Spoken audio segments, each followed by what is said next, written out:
నమస్తే welcome to solid TV. నా పేరు పవన్ కుమార్. ఇప్పుడు మనము సోమాజీ ప్రెస్ క్లబ్లో ఉన్నాము. తెలంగాణ భాష, తెలంగాణ యొక్క అస్తిత్వం గురించి రౌండ్ టేబుల్ సమావేశం నిర్వహించడం జరిగింది. సో మనతో పాటు బంధు డైరెక్టర్ గారు ఉన్నారు, వాళ్ళతో మాట్లాడే ప్రయత్నం చేద్దాం. నమస్తే అన్న. నా పేరు లక్ష్మణ్, బందూక్ సినిమా డైరెక్టర్. ఉద్యమం టైంలో వచ్చిన బందూక్ సినిమా 10 జిల్లాల మీద బ్రీత్లెస్ సాంగ్ ఒకటి వచ్చింది కదా, ఆ సినిమా తాలూకు డైరెక్టర్ని. నమస్తే, వెరీ మచ్ అన్న. ముందుగా అంటే ఇప్పుడు తెలంగాణ విషయంలో, తెలంగాణ భాష విషయంలో మన గొప్పతనాన్ని చాలా చులకనగా చూసినటువంటి రోజులు నడుస్తున్నాయి ఈ రోజులలో. అంటే కొందరేమో తెలంగాణ పదం డిక్షనరీ లేదంటారు, ఇంకొకరేమో తెలంగాణ న్యాయ జాగిరా అంటారు, ఇంకొక ఆయన వచ్చి తెలంగాణ ఆంధ్ర అమ్మినా కూడా తెలంగాణ కొనలేరు అన్నట్టుగా కొంతమంది ఇన్సల్ట్ చేస్తున్నారు. ఏం చెప్పదలుచుకోరు అన్న? మనం ఇప్పుడు ఏ స్థాయిలో తెలంగాణ వచ్చి 12 సంవత్సరాలు అవుతుంది, ఆయన కూడా తెలంగాణ ఈ రక్క చిన్న చూపుకోవడం ఏదో కరెక్ట్? ఇదంతా శునకానందమే. ఏనుగుపోతుంటే కుక్కలు మురిగినాయి అనే సామెత ప్రకారమే జరుగుతుంది. మన అభివృద్ధి, మన సక్సెస్ రేటు, మనకున్న అవగాహన, మనకు సమాజం పట్ల, వ్యవస్థ పట్ల, కుటుంబ వ్యవస్థ పట్ల మనకున్న అంతర్లీనంగా ఉన్న రెస్పెక్ట్ వాళ్ళకి లేదు అనేది ఫస్ట్. వాళ్ళు ప్రతిదాన్ని వెకిలి చేష్టల్లో చూస్తుంటారు. సో మనమేమో కొన్ని విషయాలు చాలా గౌరవంగా చూసుకుంటాం.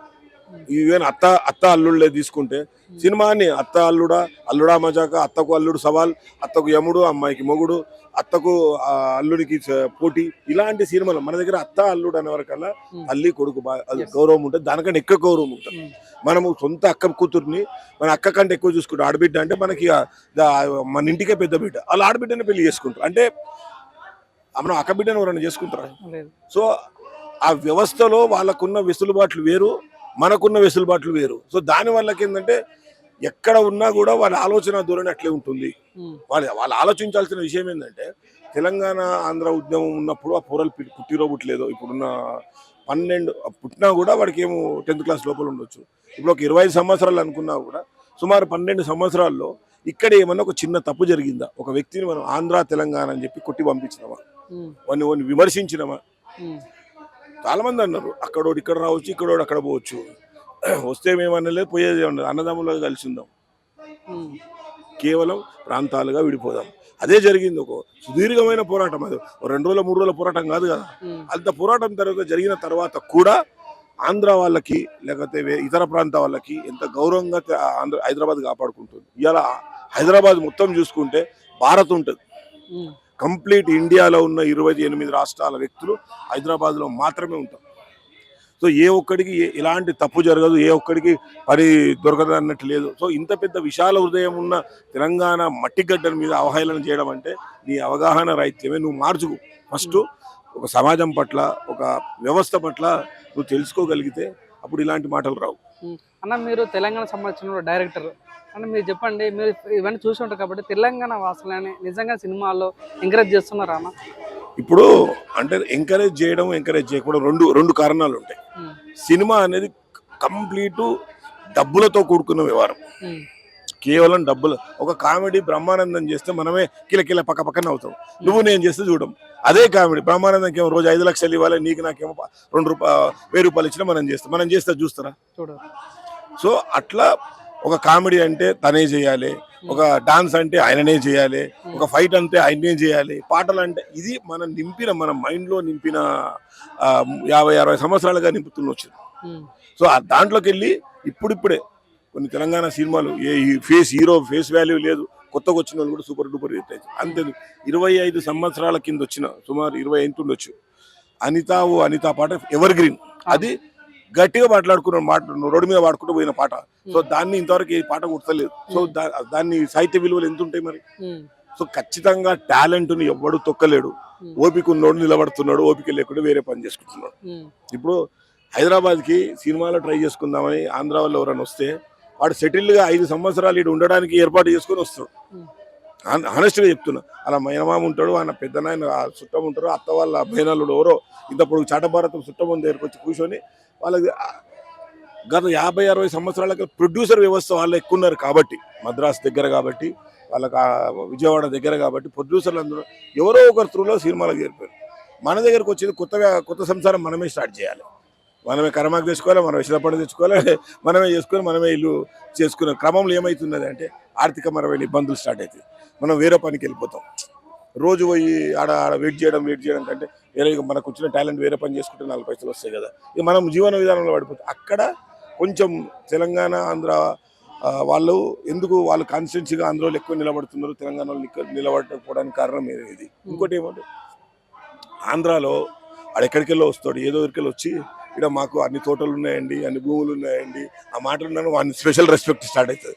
మనం ఏమో రాగానే మనం కుండబద్దలు చేసిన బోలాశంకర్లం, అరే మా ఊళ్ళో మాకు ఇంత అప్పు అయిందిరా, మన ఆయనకి కష్టం ఉందిరా, మా చెల్లెకి ఇంత పెళ్లి చేయాలరా, మనకేం బోలాశంకర్ లాగా చెప్పుకుంటాం కదా అని ముందర స్వీకర్ అవుతుంది. మనం ఏమో నిజాయితీగా ఉండడం కూడా తప్పే అనిపిస్తుంది ఒక్కొక్కసారి. మనం కూడా కోతలు పెట్టుకోవాలి. మాకు 300 ఎకరాలు ఉందండి చేపల చోట, రొయ్యల చెరువు అంటే అప్పుడు సార్కి రొయ్యల చెరువు ఉందేమో, చేపల చెరువు ఉందేమో, మామిడి తోట ఉందేమో, ఇలా డబ్బాలు కొట్టుకునేది మనకు తెలియదు. నిజాయితీగా బతకడము, ఉన్న దాంట్లో సంతోషంగా నలుగురు నవ్వుకుంటూ తినడం మాత్రం మనకు తెలుసు. కాబట్టి మన జీవన విధానం చాలా అద్భుతంగా ఉంటుంది. ఇలా మట్టిలో నిలబడుకుని కూర్చొని తింటాము, టేబుల్ మీద కూర్చొని తింటాము. ఒకసారి టేబుల్ మీద అలవాటైన మట్టిలో కూర్చొని తినలేడు.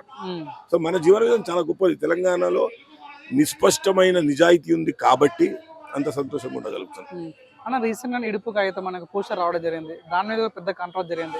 ఒక డైరెక్టర్ గా మీరు ఏం చెప్పదలుచుకున్నారు అన్న ఆ విషయం మొత్తం చూస్తున్నప్పుడు? ఆ సినిమా చాలా మంచి సినిమా, ఎందుకంటే కథ నాకు చూచాయిగా నాకు తెలుసు కాబట్టి ఒక మంచి సినిమా. అది ఖచ్చితంగా సూపర్ డూపర్ హిట్ అయ్యే ఛాన్సెస్ ఉన్న సినిమా.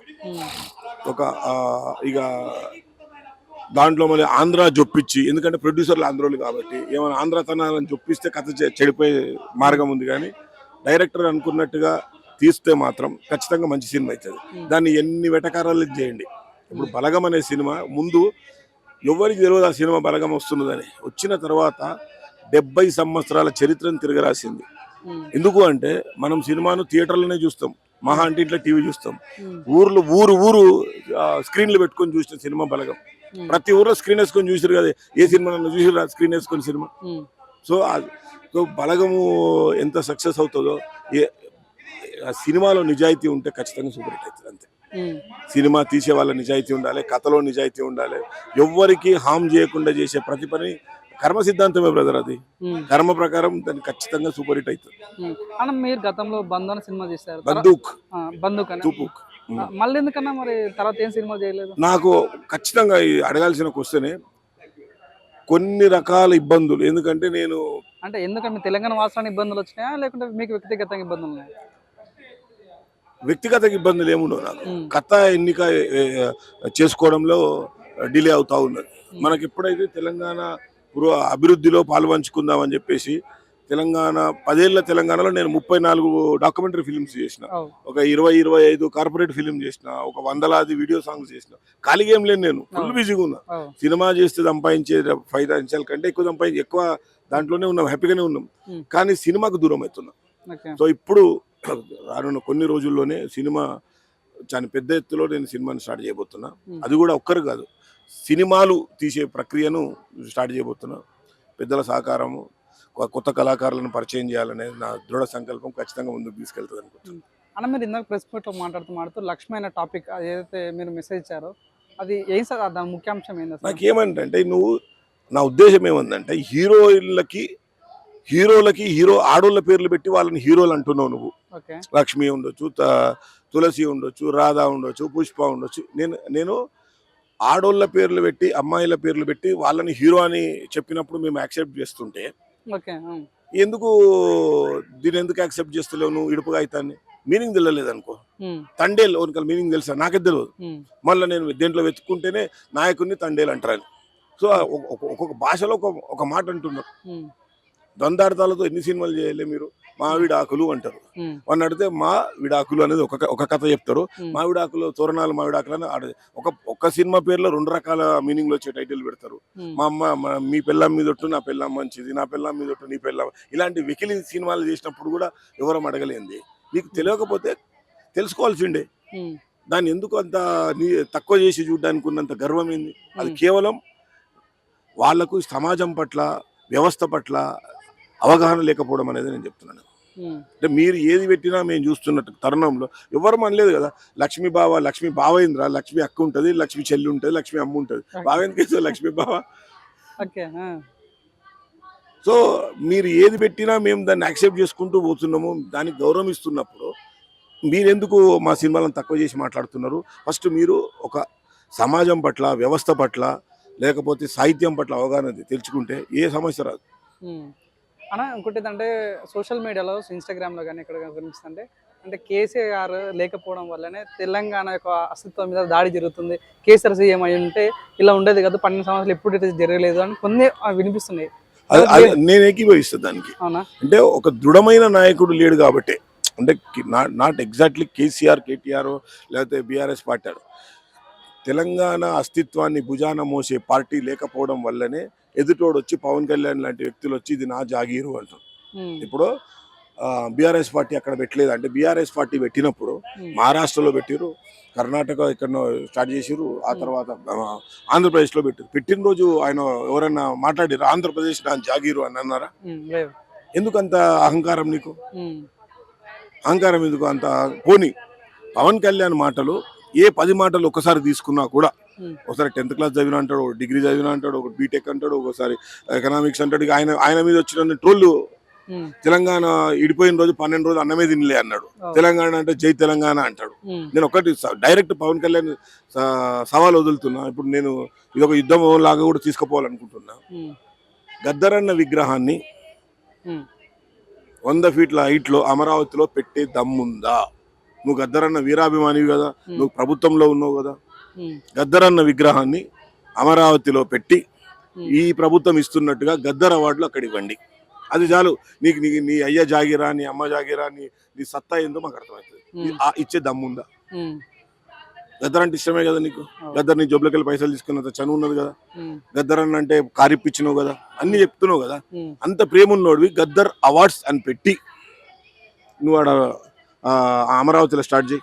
ఒక పెద్ద విగ్రహం పెట్టండి. మనం 100 ఫీట్ల విగ్రహాలు పెడుతున్నాం కదా పెద్ద ఔన్నత్యాన్ని చాటడానికి. గద్దర్ అన్న విగ్రహం పెట్టండి ఆడ. నువ్వు ఎందుకు కల్లిబొల్లి మాటలు చెప్పేసి మంచిగా ఉన్న మనుషుల మధ్య చిచ్చులు పెట్టే రకం? అప్పుడే ఒకసారి బీజేపీ పార్టీ అంటావు, అప్పుడే టీడీపీని అంతం చూస్తా అంటావు, అప్పుడే లోకేష్ నువ్వెంత అంటావు, అప్పుడే బాలకృష్ణని ఎక్కిరిస్తావు, అప్పుడే జగన్ని ఎక్కిరిస్తావు, అప్పుడే వీడిని ఎక్కిరిస్తావు, అప్పుడే ఏ భాష మీద ఏ దాని మీద నువ్వు స్టాండ్ ఉన్నావు? ఫస్ట్ పవన్ కళ్యాణ్ చెప్పాల్సింది ఏంటంటే this is my final stand అని అంటే పవన్ కళ్యాణ్ మాటలు మాట్లాడచ్చు. రేపు వచ్చి ఏ జనసేన ఆఫీస్ తీసేస్తున్నా అన్నా కూడా మనం పెద్ద ఆశ్చర్యపాల్సింది. ఫస్ట్ రోజున్న 300 మంది ఉంటే తెల్లారి రోజు ఒక్కడు లేడు ఆఫీస్ దగ్గర. దానికి కూడా మనం చెప్పాల్సింది ఏంటిదంటే నీ ఆలోచనలో నిజాయితీ ఉంటే, నువ్వు కోరుకుంటున్న దాంట్లో నిజం ఉంటే ఖచ్చితంగా సమాజం ఏం కాదు, వ్యవస్థ కూడా నీకు సపోర్ట్ చేస్తుంది. అన్న రాజకీయ పరంగా సవాల్ విసరడం వేరు, మీరు ఒక డైరెక్టర్ పవన్ కళ్యాణ్ గారికి సవాల్ ఇస్తున్నారు. సినిమా పరంగా మీకు ఇబ్బందులు వచ్చే ఛాన్స్ ఉంటుందేమో. ఏం కాదు, అంతే అంటావా? ఏం కాదు. సినిమా పరంగా అందరం సినిమాలు చూసి ఎగిరినట్టు పవన్ కళ్యాణ్ సినిమాకి అల్లరి చేసిన వాళ్ళ దాంట్లో నేను కూడా ఒకరిని. కానీ మన వ్యవస్థ మీద దాడి చేస్తా అంటే ఏముంటుంది? ఊరుకోం అన్న. మీ ఒకటి బ్రీత్లెస్ సాంగ్ చాలా అందరికి ఇష్టం. ఒకసారి మీ నోటి నుంచి నాకు పూర్తిగా రాదు, గొంతు కూడా బాలేదు. పూసిన పున్నమి వెన్నెలమేనా తెలంగాణ వీణ, అది బ్రీత్లెస్ సింగర్లు వాడాల్సిన ప్రయోగం. అది ఎంత పెద్ద హిట్ అయిందో అందరికీ తెలుసు. అంటే నా ఆలోచన విధానమే అది. అంటే ఇప్పుడు తెలంగాణ ఉద్యమం అప్పుడు ఎవరు చూడు కష్టాలే ఉన్నాయి, అవే ఉన్నాయి, ఎండిపోయిన భూములు ఉన్నాయి, నీళ్లు లేవు, అది లేదు, మాకు కడుపులో మండుతుంది, తిండి లేదు, తిప్పలేదు అని. ఎందుకు లేదు? తెలంగాణ 10 జిల్లాలు ఉన్న హెరిటేజ్ ఎంత ఉన్నది, తెలంగాణ 10 జిల్లాలో ఉన్నంత సంపద ఎంత ఉంది, సాహిత్యం ఎంత ఉంది, కళాకారులు ఎంత ఉన్నారు, మన ఏమున్నాయి అని చెప్పి జిల్లాల వారీగా ఉంటుంది అది. నీకు బ్రీత్లెస్ సాంగ్ లో నల్గొండలో ఏముంది, మహబూబ్నగర్లో ఏముంది, రంగారెడ్డిలో ఏముంది, ఖమ్మం, నిజామాబాద్, మెదక్, ఇలా ప్రతి జిల్లాలో, ఆదిలాబాద్ లో, ఇలా ప్రతి 10 జిల్లాలలో ఉన్న హిస్టారికల్ సంపదలని అన్ని కలిపి సినిమాలో పెట్టినాం అన్నట్టు. సగం నేర్చుకుంటారు అందరూ. నాకు చాలా కాంపిటీషన్ ఎగ్జామ్ లో ఈ బందూక్ సినిమా ప్రస్తావన ఉండడం చాలా గర్వంగా ఫీల్ అవుతాం మనం. అంతే మన ఆలోచన. అంటే మనము బేసిక్గా ఈ రెసిడెన్షియల్ స్కూల్ చదువులు మావి, దాంట్లో సాహిత్యం పట్ల లేకపోతే తెలుగు లిటరేచర్ పైన, తెలుగు రాయడం పైన, వీటన్నిటి మీద కొంచెం అడిషనల్ ఇంట్రెస్ట్ ఉంటుంది. కాబట్టి ఏదైనా కొత్తగా చేసే ప్రయోగంలో చేసిన పాట. కాబట్టి మరి మీకు ప్రవీణ్ కుమార్ లేదు, నేను యాక్చువల్గా ప్రవీణ్ అన్న చాలా పెద్దోడు ఉండొచ్చు నాకంటే. నేనేమో ఏపీ రెసిడెన్షియల్ స్కూలు వాళ్ళ, అంటే నాకు ఖచ్చితంగా చెప్పాలంటే ప్రవీణ్ అన్న ఈ పార్టీలోకి వచ్చిన తర్వాతనే గౌరవము. అంతకుముందు ఏదో ఒక జేఎన్టీయూలో ఏదో మీటింగ్ ఇట్లా షేర్ చేసుకున్నాం. కానీ శంకర నమస్తే అన్న. నమస్తే అన్న. ఈరోజు సోమాజిగూడ ప్రెస్ క్లబ్ లో ఇది మన తెలంగాణ సంబంధించినట్టు అంటే ఆ అంశం మీద పోరాటం, మళ్ళీ ఇక్కడ పవన్ కళ్యాణ్ గారి పోరాటం. ఇది భాష మీద దాడో దీని లెక్క చూస్తలేము. ఇది తెలంగాణ అస్తిత్వం మీద దాడి ఎట్లా చేస్తున్నారు అనే అంశాన్ని మనం ఒకసారి చూస్తే ఇది ఒక ప్రణాళికాబద్ధంగా ఒక పకడ్బందీ ప్లాన్ ప్రకారం చేసుకుంటున్నట్టుగా కనపడతా ఉంది. ఎప్పుడైతే తెలంగాణ రాష్ట్రంలో కాంగ్రెస్ పార్టీ అధికారంలోకి వచ్చిన తర్వాత ఒక ప్రణాళికాబద్ధంగా ఉద్యమ చిహ్నాలను మార్చేసే ప్రయత్నం ఒకటి జరుగుతూ ఉంది. తెలంగాణ మన రాష్ట్రాన్ని తెచ్చుకున్నది 3 అంశాలు ప్రధానంగా: నీళ్లు, నిధులు, నియామకాలు. ఫస్ట్ నీళ్ళ మీద దెబ్బ కొట్టిర్రు. నీళ్ళ మీద దెబ్బ ఎట్లా కొట్టిర్రు ఏందన్నది కూడా నేను చెప్తా. దాని తర్వాత ఉద్యమ చిహ్నాలు మన ఆత్మ స్థైర్యం మీద, మన ఆత్మ ధైర్యం మీద దెబ్బ కొట్టేటువంటి ప్రయత్నం చేశారు. దాని తర్వాత ఇప్పుడు మెల్లగా భాష మీద దాడి చేసి మనం అందరం భాష వైపు పోతా ఉన్నాం, ఇలా పోతా ఉన్నాం. ఇప్పుడు మీకు తెలంగాణ ఇదేం భాష, తెలుగు సబ్ టైటిల్స్ అని, ఒకటి వచ్చేమో తెలంగాణ మీ అయ్యా జాగిరా అని, తెలంగాణ మీకు మాట్లాడరాదని, ఇవన్నీ చేస్తున్నారు. దేనికోసం అంటే మనల్ని డైవర్ట్ చేస్తా ఉన్నారు. డైవర్ట్ చేసి తెలంగాణ అస్తిత్వం దేని మీద బేస్ అయి ఉన్నది, నీళ్ల మీద బేస్ అయి ఉన్నది. సో ఆ నీళ్ళని దోసుకుపోయే కార్యక్రమాలు చేస్తా ఉన్నారు చాలా పకడ్బందీ ప్లాన్ ప్రకారం. ఇదంతా ఒక ఆంధ్ర సమైక్య పాలకులు, ఆంధ్ర పాలకులు, వాళ్ళ గుత్తేదారులు అనుకోవచ్చు, వాళ్ళ మనుషులు ఇక్కడ అధికారంలో ఉన్నారు కాబట్టి దీన్ని బేస్ చేసుకొని వాళ్ళు చేసుకుంటారు. నేను ఎగ్జాంపుల్ ఫస్ట్ నుంచి ఎప్పుడు వస్తా, ఒక 2 నిమిషాలు ఎత్తా.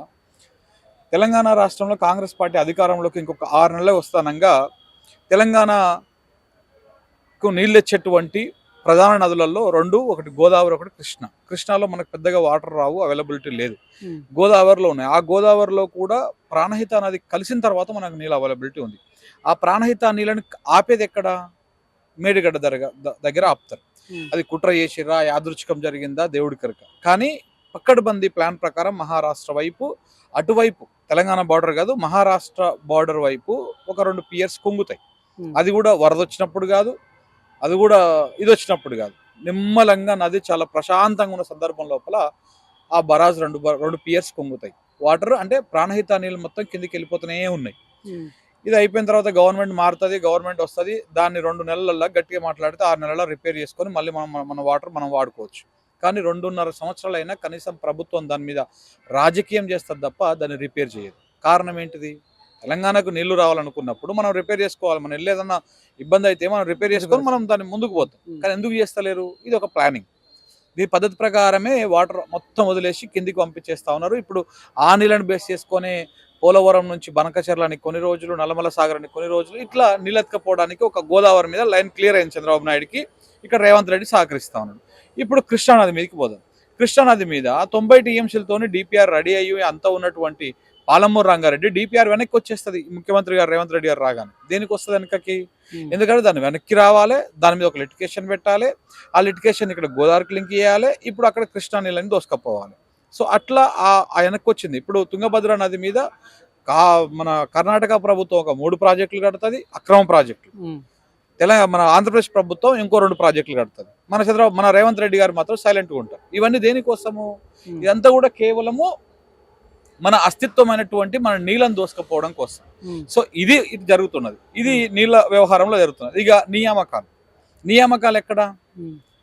ఇప్పుడు మేము సీఎంఓ ఆఫీస్కి పోదాం, అందులో 10 మంది ఆఫీసర్లు ఉంటే 7 లేదా 8 మంది ఆంధ్ర ప్రాంతానికి సంబంధించినటువంటి వాళ్ళు. ఇవాళ ఏ మంత్రి పేషికైనా పోదాం, అందరూ ఆంధ్ర ప్రాంతానికి సంబంధించినటువంటి హెచ్ఓడీలు, కీలక అధికారులు. నీటిపారుదల రంగం మనకు చాలా ఇంపార్టెంట్ కదా. తెలంగాణ 70-80% మంది రైతాంగం మీద ఆధారపడి ఉన్న రైతులు ఎక్కువ ఉన్నారు కదా. అలాంటి నీటిపారుదల రంగం చూసుకోవాల్సినటువంటి శాఖని ఉత్తమ్ కుమార్ రెడ్డికి అప్పచెప్పి ఆయనకు షాడో మినిస్టర్ లెక్క, సలహాదారుని లెక్క ఆదిత్యనాథ్ దాసుని తీసుకొచ్చి పెట్టిండు. ఆయన ఎవరు? చంద్రబాబు నాయుడు తొత్తు. సో ఇట్లా మన నీళ్లు పోతున్నాయి, నియామకాలు. ఇక్కడ మొత్తం ప్రధానమైనటువంటి ఎక్కడెక్కడైతే కీలక పొజిషన్లో ఉంటారో అక్కడ ఆంధ్ర ప్రాంతం సంబంధించినటువంటి ఎంప్లాయీస్ అక్కడికి వచ్చేస్తా ఉన్నారు. ఆంధ్ర ప్రాంతంలో ఐఏఎస్లుగా, ఐపీఎస్లుగా రిటైర్ అయినటువంటి వాళ్ళు ఇక్కడ సలహాదారులుగా, లేకపోతే ఆ శాఖలో ఉన్నటువంటి కాంట్రాక్ట్ పోస్టులకు వచ్చేస్తాం. అంటే నియామకాలు పోతున్నాయి, నీళ్లు పోతున్నాయి. ఇక నిధులు అంటున్నామా? తెలంగాణ ప్రజలకు 4,000 పింఛన్ ఏది సార్ అంటే మా కోసిన రూపాయలు లేదు అని అంటారు. ఇవేవి లేవంటాం. ఇక నిధులను ఏ రకంగా దుబారా ఖర్చు పెడతారో మనం చెప్పుకుంటూ పోతే 2 గంటల పాటు చెప్పుకోవచ్చు. సో కాబట్టి ఇవాళ జరిగేది భాష మీద దాడి కాదు. భాష మీద దాడి చేస్తుంటే మనకు కనపడతా ఉన్నది. కానీ తెలంగాణ మూలాలను కొడతా ఉన్నాడు రేవంత్ రెడ్డి. తెలంగాణ తల్లి విగ్రహాన్ని మార్చిండు. మార్చిండు ఓకే. మరి బతుకమ్మ ఎక్కడ పోయింది? విగ్రహంలోకి వెళ్ళి బతుకమ్మను తొలగించారు అంటే ఉద్యమ చిహ్నాలను మార్చేసారు. ఇప్పుడు మనం కాకతీయ తోరణం మనం ఎంతో గౌరవంగా పెట్టుకుంటాం. కాకతీయ తోరణాన్ని ఆల్మోస్ట్ కనుమరుగు చేసారు. గతంలో ఎక్కడైనా మన మన మన రాష్ట్రం నుంచి ఎవరైనా ప్రతినిధులు ఇతర రాష్ట్ర సంబంధించిన వాళ్ళను, కేంద్ర ప్రభుత్వంలో ఉన్నటువంటి వాళ్ళను కలిస్తే ప్రతులుగా ఎదిర్చేవాళ్ళు. కాకతీయ తోరణం తీసుకపోయి తెలంగాణ చిహ్నం కాబట్టి దాన్ని తీసుకపోయి తెలంగాణ దాని ఒక గుర్తింపు కింద ఇచ్చేవాళ్ళు. ఇప్పుడు ఏదో నందులు ఇస్తున్నారు, లేకపోతే ఇంకేవో ఇస్తున్నారు తప్ప మన మన మన కాకతీయ తోరణాన్ని మెల్లమెల్ల కనుమరుగు చేస్తా ఉన్నారు. దాంతో పాటు ఇంకొకటి ఏంటి, ఇక్కడ మన చార్మినార్ అవసరమా అన్నట్టుగా మాట్లాడండి ఇదే రేవంత్ రెడ్డి గారు. ఇలా ఉద్యమ చిహ్నాలు ఏవైతే ఉన్నాయో వాటిని కూడా చిన్న రూపుమాపే కార్యక్రమం జరుగుతా ఉంది. ఇంకొకటి నీళ్లు పోతున్నాయి, నిధులు పోతున్నాయి, ఉద్యమ చిహ్నాలు పోతున్నాయి. అంటే ఏంటిది? మెల్లమెల్లగా మళ్ళీ మనం తెలంగాణ పాలకులకు చేత కాదు, తెలంగాణను ఏలుకోలేరు, మళ్ళీ మనం తెలంగాణ ఆంధ్రం కలిపేదాము, లేకపోతే ఒక ఫెయిల్యూర్ స్టేట్ లెక్క చిత్రీకరించేటువంటి ప్రయత్నం జరుగుతున్నది. ఇప్పుడు నీళ్లు లేకపోతే తెలంగాణ వచ్చినా వేస్ట్, కరెంటు లేకపోతే తెలంగాణ వచ్చినా వేస్ట్. ఇక్కడ గోదావరిలో నీళ్లు లేకుండా చేస్తున్నారు. రేపు భవిష్యత్ తరాలు మనం మంచిగానే ఉంటాం ప్రస్తుతానికి, మన పిల్లల తరం మళ్ళీ నీళ్ళ కోసం కొట్లాడాలి. రైపేరియన్ రైట్స్ అని ఉంటాయి. ఒకసారి రైపేరియన్ రైట్ ఆంధ్రప్రదేశ్ రాష్ట్రానికి వచ్చిన తర్వాత నువ్వు పైన ఎంత పీకులాడినా ఎంత కోట్లాడినా మనకు వాటర్ రావు. ఇవన్నీ ముడిపడి ఉన్నాయి. ఈ అస్తిత్వం మీద దెబ్బ పడుతూ ఉన్నది. మనం ఎంతసేపు ఉన్నా వాడెవడో సోషల్ మీడియాలో ఇట్లా పెట్టగానే దాని గురించి మనం రియాక్ట్ అవుతున్నాం. తెర వెనక జరిగేది చాలా ఉన్నది. చంద్రబాబు ఇప్పుడు పవన్ కళ్యాణ్ గారు ఇప్పుడు కొత్తగా వచ్చి పార్టీ పెట్టిరా? తెలంగాణలోనే కదా ఆయన 2009లో పార్టీని ప్రకటించింది. మరి ఇప్పుడు ఎందుకు వచ్చి మేము తెలంగాణకు మళ్ళీ వస్తున్నాం, మళ్ళీ పోటీ చేస్తున్నాం, ఎయ్యల జాగిర అనాల్సిన మాట ఎందుకు వచ్చింది? దేనికోసం వచ్చింది? డైవర్షన్ కాదు, తెర వెనక ఇవన్నీ ఎత్తుకపోవాలి. మనమందరం పవన్ కళ్యాణ్ కొట్లాడాలి. పవన్ కళ్యాణ్ ఎట్లా మాట్లాడతారో మనమందరం మాట్లాడాలి. వాటి తెర వెనక చేసుకుపోయే కార్యక్రమాన్ని చేసుకుపోవాలి. హైదరాబాద్ ని 3 డివిజన్లుగా చేసిరు, అంటే 3 కార్పొరేషన్లు చేసిరు. జిహెచ్ఎంసీని హైదరాబాద్ విస్తీర్ణాన్ని పెంచి మల్కాజ్గిరి మున్సిపల్ కార్పొరేషన్ ఒకటి, సైబరాబాద్ మున్సిపల్ కార్పొరేషన్ ఒకటి, పాత గ్రేటర్ హైదరాబాద్ జిహెచ్ఎంసీ ఒకటి. సో దేనికోసం చేసిరు? రేపన్నాడు దీన్ని కేంద్రం చేతుల్లో పెట్టడానికి, దీన్ని ఇంకింత విశాలవంతంగా చేసి సగం తెలంగాణని మీకు అప్పచెప్తున్నాం అని చెప్పేసి చేయడానికి రెడీ చేసి పెట్టాడు ఒక మొదటి మెట్టు కింద. ఇదంతా అస్తిత్వం మీద దెబ్బ. హైదరాబాద్ లేని తెలంగాణ గుండెకాయ లేని మనిషి లాంటిది, తలకాయ లేని మనిషి లాంటిది. సో మనకు ఎలాంటి వనరు రాకుండా చేయడం కోసం చేస్తున్నటువంటి ప్రయత్నం ఇది. సో ఇవన్నీ అర్థం కావాలి తెలంగాణ సమాజానికి. 1956లో మనం ఎట్లయితే మోసపోయి ఆంధ్ర ప్రాంతంతో కలిసి మనం ఆంధ్రప్రదేశ్గా ఏర్పడ్డామో, ఆ రోజు మనకు జాగృతం లేకపోవడం వలనో, లేకపోతే మన ప్రాంతానికి సంబంధించినటువంటి కాంగ్రెస్ నాయకుల అమ్ముడు పోయే తత్వం వలనో, లేదనుకుంటే ఆ పదవుల ఆశ వల్లనో, లేకపోతే ఆర్థికమైనటువంటి ప్రయోజనాల వల్లనో ఆ రోజు రాష్ట్రాన్ని కలిపేసి 60 ఏండ్లు మనం గోసపడ్డాం. దాని ఫలితంగా మనం ఒకసారి లెక్క వేయాలంటే, ఒకసారి మనం చూసుకోవాలనుకుంటే 1948లో మనము హైదరాబాదు సంస్థానం స్టేట్గా ఉన్నటువంటి హైదరాబాదు భారత అంటే ఇండియన్ యూనియన్లో కలిసింది. ఆ 1948 నుంచి 1956 దాకా ఎన్ని సంవత్సరాలు? దగ్గర ఒక 2 సంవత్సరాలు, ఒక 6 సంవత్సరాలు, అంటే 8 సంవత్సరాల పాటు తెలంగాణ హైదరాబాద్ స్టేట్ ను చూడండి ఎట్లా ఉంటుంది. సుసంపన్నంగా, చాలా అద్భుతంగా, అన్ని ఫెసిలిటీస్ తోటి. అప్పటికే ఒక రైల్వే వ్యవస్థ ఉంది హైదరాబాద్ స్టేట్ కి, ఇక్కడ ప్రత్యేక కరెన్సీ ఉన్నది, ప్రత్యేక రవాణా వ్యవస్థ ఉన్నది, చాలా పెద్ద ప్రాజెక్టులు ఉన్నాయి. నిజాం సాగర్, శ్రీరామ్ సాగర్ ఇట్లాంటి పెద్ద ప్రాజెక్టులు ఉన్నాయి. నిజాం షుగర్ ఫ్యాక్టరీ ఉంది. ఇట్లా సుసంపన్నమైన రాష్ట్రాన్ని ఆంధ్రుల చేతిలో పెట్టి మనం ఆగం చేసుకున్నాం. మళ్ళీ ఇప్పుడు మనం ఏమాత్రం ఏమరపాటున ఉన్నా, ఏమాత్రం మనము కొంత అటు ఇటు ఉన్నా, మళ్ళీ మన బతుకంతా మళ్ళీ సమైక్య పాలకుల చేతులకు పోతుంది. మళ్ళీ తెలంగాణ తెచ్చుకున్నా కూడా తెచ్చుకున్నట్టుగా మారిపోయేటువంటి ప్రమాదం ఉంది. కాబట్టి మనం ఈ అస్తిత్వం మీద దాడి అని ఇవాళ ఈ ప్రోగ్రామ్ పెట్టుకోవడం జరిగింది. అన్న మెయిన్ ఏంటంటే కేసీఆర్ గారు లేకపోవడం వల్లనే గత 12 సంవత్సరాలకు ఎవరు కూడా మనలేదు. ఆఫ్టర్ కేసీఆర్ సార్ వెళ్ళిపోయిన తర్వాత ఇట్లాంటి మొదలవుతున్నాయని చాలా మంది సోషల్ మీడియా కామెంట్ పెడతారు. దాని గురించి మీరు ఏమంటారు అన్న?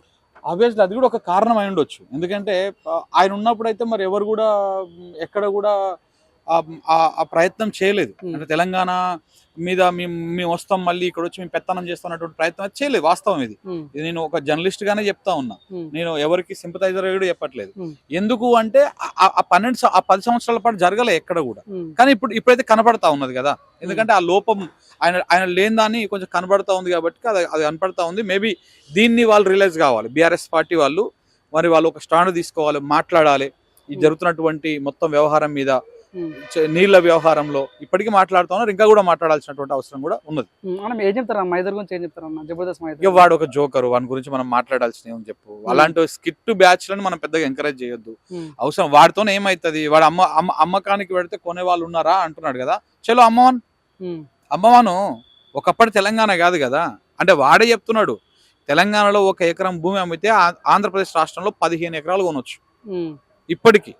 ఇప్పటికి చంద్రబాబు రేవంత్ రెడ్డి గారు వచ్చినాక కూడా రియల్ ఎస్టేట్ పడిపోయింది, స్టిల్ అయినా కూడా ఇప్పుడు 1 ఎకరం అమ్మితే ఆడ 15 ఎకరాలు కొనుక్కోవచ్చు. అంటే ఇక్కడ ఉన్నటువంటి భూమి, అంత విలువైనటువంటి భూములను ఆంధ్రప్రదేశ్ ప్రాంతానికి సంబంధించినటువంటి కొంతమంది పెత్తందారులు, గుత్తేదారులు, కొన్ని వర్గాలకు సంబంధించిన వాళ్ళు సంపాదించుకున్నారు అక్రమంగా. సో అవి తెలంగాణ వాళ్ళు కొనలేరు అనుకుంటే ఆ అమాయకత్వం అవుతుంది. మా ఆస్తులను మీరు కొన్నారు, మీ ఆస్తులను మేము కొనలే, మళ్ళీ మేము కొనుక్కోవడం పెద్ద మాకు మ్యాటర్ ఏం కాదు. కాబట్టి ఆడు పిచ్చోడాడు, అట్లాంటి వాళ్ళ గురించి పెద్ద మాట్లాడడం లేదు. తెలంగాణ సమాజానికి బుద్ధి చెప్తా తప్పకుండా. Right, thank you.